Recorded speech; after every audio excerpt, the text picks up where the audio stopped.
I want to talk about labels for a second, and I want to take a very specific avenue. And it might take me a little bit to gather my thoughts because I really haven't thought this all the way through. Usually, when I film a video, I will like complete the thought and then go film it as to express my process. But I'm kind of just gonna think as I talk.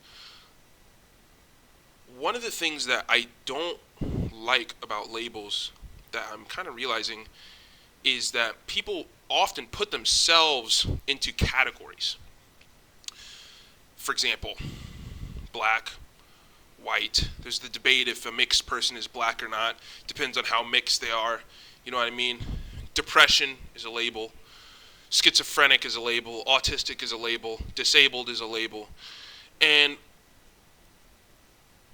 I'm not going to talk about if you should put yourself in these labels or not.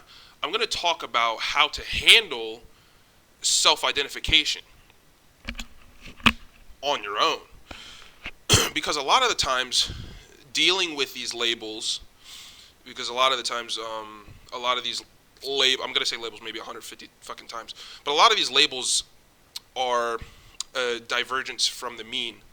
So fucking, if you put yourself in these categories, a lot of the times, you will want to ascribe like automatically to the same thing everybody else in that label is doing. So let's say you're depressed, which I think Andrew Tate said this once, and I kind of agree with him, where regardless of if depression is real, it benefits you to not believe in it, therefore you can never be depressed. So you can become sad over a period, but if you label yourself as depressed, then certain things happen. Then you are depressed, and then you have all the effects that depression is supposed to have immediately. That's what that means, if you do that.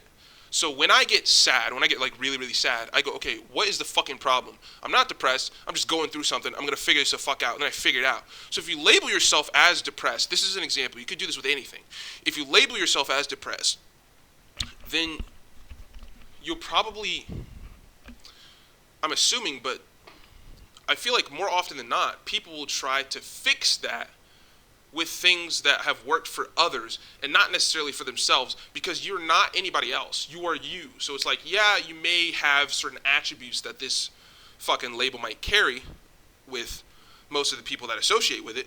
However, you are not them. So you have to fucking write your own path, man, and figure it out for yourself. And a lot of the times, like, I'm probably going to use depression in this example because it's the most relevant and it's the easiest most people can relate to, because most people have definitely felt some semblance of it at one point or another. Like the theory, the fucking not theory, the strategies for solving depression is definitely primarily individualistic. Like it's you have to come to some conclusion of individuation before you fix it, or else you just will fucking get stuck in a loop, trying to do everything everybody else is doing. Well, maybe if I take a bath, I'll feel better. It's like, no, you are you. And the same thing is the case with everything else. Just don't get caught up in the things that the people that you associate with. Wait, hold on. Okay, erase that sentence.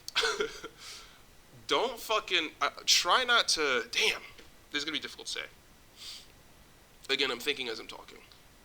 I don't think it's helpful to try and walk a path that somebody else has walked simply because you think you belong there. That's how I'm going to say that. Yeah.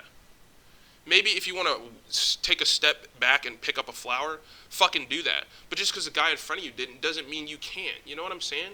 And you can stay on the same path generally, but you definitely need to make sure that you are taking care of you and you're focusing on you first, as opposed to modeling yourself and your image after somebody else. You know what I mean?